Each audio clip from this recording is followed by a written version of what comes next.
ছাদ থেকে দেখতে পাচ্ছ গাইস, ওই যে ওদিকে অনেক লোক, প্রচুর লোকের সমাগম, ওরা আলাদাই ফিল করছে, ওপর থেকে দেখছে ভগবানকে। Hey guys, welcome to money blog. চলে এসেছি নতুন ভিডিও নিয়ে। তো শ্রীরামপুর মাহেশ যাত্রা 2025 আমরা চলে এসেছি, আর এখন এসেছি আমরা টিটাগড় লঞ্চ ঘাটে, আর সাগর আছে, আর দেখতে পাচ্ছ বিশ্বমন রয়েছে। এই নিয়ে আমি হচ্ছি 2 বছর, আমি 3 বছর, আমারও 3 বছর হচ্ছে। তো চল দেখতে থাকো, লঞ্চ ছেড়ে দেবে কিন্তু, ঠিক আছে? তোমরা দেখতে থাকো, ওয়াচ টিল দেন। তো ইতিহাস হোক। Hey guys, welcome to money blog. চলে এসেছি নতুন একটা ভিডিও নিয়ে। তো আজকে আমরা এসেছি এখন টিটাগড় ফেরিঘাট, দেখতে পাচ্ছ টিটাগড় ফেরিঘাটে। তো আমরা যাবো শ্রীরামপুরের মাহেশ রথযাত্রা 2025। তো আগের বছর আমাদের চ্যানেলে নিখিলেশ অফিসে তোমরা দেখতে পাওনি, আগের মায়াপুর গেছিলাম। তো আবার এই বছর নাকি মাহেশের মন্দিরে পুরীর মধ্যে চক্রটা লাগানো হয়েছে, তো সেটাও দেখাবো, পুরো মাহেশ রথযাত্রাও দেখাবো। তো সন্ধ্যা হয়ে গেছে, তাতে আমরা যাবো, কিন্তু আমাদের লঞ্চ মিস হয়ে গেছে। তো পুরো ভিডিওটা দেখতে থাকো, ওয়াচ টিল লাইন। তো ইতিহাস হোক। তো গাইস আসছে আমাদের লঞ্চ আসছে, আমাদেরকে নিতে আসছে, দেখতে পাচ্ছ। এখন আমরা এই ফেরিঘাটে আছি, টিটাগড় ফেরিঘাটে, আর ওই শ্রীরামপুর যাবো। আর এখন আসছে আমাদের লঞ্চ, এই লঞ্চে করে আমরা যাবো। এই লঞ্চে করে যাবি তো? একদম এই লঞ্চে যাবি তো? এই লঞ্চে করে ওই যে ওই ছেড়ে দিল, কিন্তু আসছে। আগে লঞ্চে কিন্তু ছেড়ে দিয়েছে, এটা ধরতে হতো, তোমার সবাইকে এটা ধরতে হতো। আর কখন আসবো দিদি বাড়ি? আমরা এখন টিটাগড়ে কোথায় আছি? টিটাগড় ফেরিঘাট। আর আমার এই তিনবারই দুবার দেখেছো আমার চ্যানেলে। বিশাল বড় বড় বিল্ডিং, আমরা দেখিনি এত বড় বিল্ডিং, ঠিক আছে? মানে আমাদের ওখানে নেই, মানে বাড়ির সামনে নেই, কিন্তু ওই বিল্ডিং এ কিন্তু কোনো প্রধানমন্ত্রী, মুখ্যমন্ত্রী, আমরা দেখো ওই বিল্ডিং এ কোনো হেলিকপ্টার প্লেন আটকাচ্ছে না। বিকেলবেলা গঙ্গার ভিউটা দেখো, জাস্ট অসাধারণ লাগছে বিকেল টাইমে গঙ্গার ধার। তো গাইস ফাইনালি চলে এসেছি শ্রীরামপুর মাহেশ যাত্রা, মাহেশ রথযাত্রা। আর এই যে মাহেশ রথযাত্রার গেট তোমরা দেখতে পাচ্ছ। 23 সালে এসেছিলাম, আর 25 সালে এসেছি। এই যে গেটটা খুব সুন্দর গেট হয়েছে, আর মন্দিরও দেখাবো। আর রাস্তায় অলরেডি জনজোয়ার, ঠিক আছে? এই যে, আর এবারে শ্রীরামপুর মাহেশের রথযাত্রা 629 বছর, 629 বছরে এবারে পদার্পণ করলো। তাহলে ভেবে নাও কত পুরনো রথযাত্রা আমাদের এই শ্রীরামপুর মাহেশের রথযাত্রা, ঠিক আছে?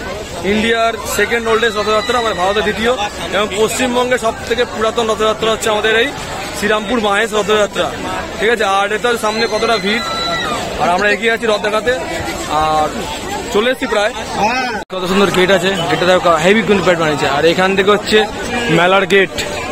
আর শ্রীরামপুরের রাস্তা সবসময় চওড়া, মানে রথের জন্যই চওড়া। তো শ্রীরামপুরের রাস্তা অনেক চওড়া, অনেক চওড়া শ্রীরামপুর, বহু চওড়া। আর করে এরকমই, আর সামনেই ঠিক ভিড়টা কেমন হয়েছে? ভিড়টা বলার মতো না। 629 মানে 629 বছরের রথযাত্রা হয়, যত বছর যাচ্ছে তত ভিড়টারও সেই লেভেলে বাড়ছে। তো গাইস দেখতে পাচ্ছি এবারও কিন্তু সেই লেভেলের ভিড়। আর আমরা দেখতে পাচ্ছি রথ কিন্তু মাসিকের উদ্দেশ্যে বেরিয়ে, দেখো রথ দেখা যাচ্ছে, ওই যে দেখা যাচ্ছে রথ। জুম করো ক্যামেরা। চলে এসেছি, এবার ভিড়ের মধ্যে ঢুকে সাইড থেকে তোমাদের দেখাবো। তো আমরা যে কোনো ওই জায়গাটা পৌঁছাবো আমরা, আর সামনে যাবো, রথ যখন যাবে তো রথের সেই সিনটা দেখাবো। তারপরে আমরা যাবো মাহেশের মন্দিরে। সামনে মাহেশের রথযাত্রা, তার সাথে যাচ্ছে আরো অনেক কিছু ছোট ছোট রথযাত্রা, যেটা বাচ্চারা নিয়ে যাচ্ছে। রথযাত্রা আছে,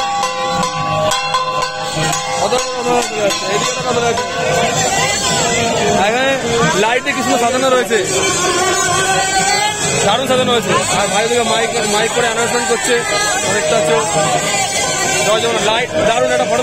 পুরো রথযাত্রার সামনে চলে এসেছি আমরা, দেখতে পাচ্ছ। ঠিক আছে, আমাদের অনেক প্রাচীন, ভারতের দ্বিতীয় বৃহত্তম রথযাত্রা এবং দ্বিতীয় পুরনো রথযাত্রা যাচ্ছে।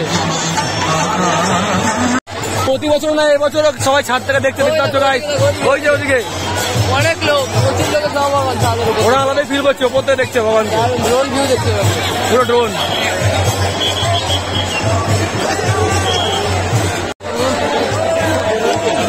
এগোচ্ছে না কেন? এগুলোই তো হয়। তো গাইস প্রায় সামনে চলে এসেছি আমরা।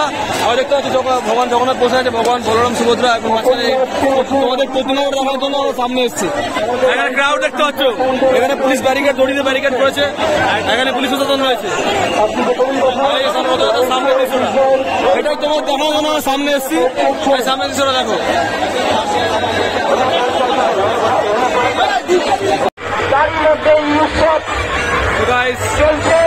জগন্নাথ, ভগবান জগন্নাথ চলে আসছে মাসির বাড়ির দিকে, মাসির বাড়ির দিকে এগিয়ে আসছে। মাসির বাড়ির দিকে এগিয়ে আসছে, তো হবে।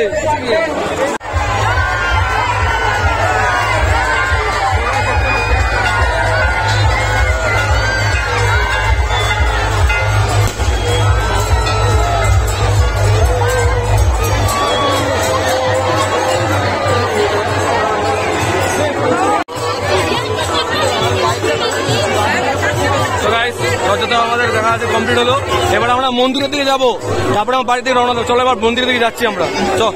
চলে এসেছি ফাইনালি আমাদের মাহেশের মন্দিরে। তোমরা দেখতে পাচ্ছ মাহেশের মন্দির প্রতিবার যেরকম সাজায় এবারে সেরকম সাজানো হয়েছে।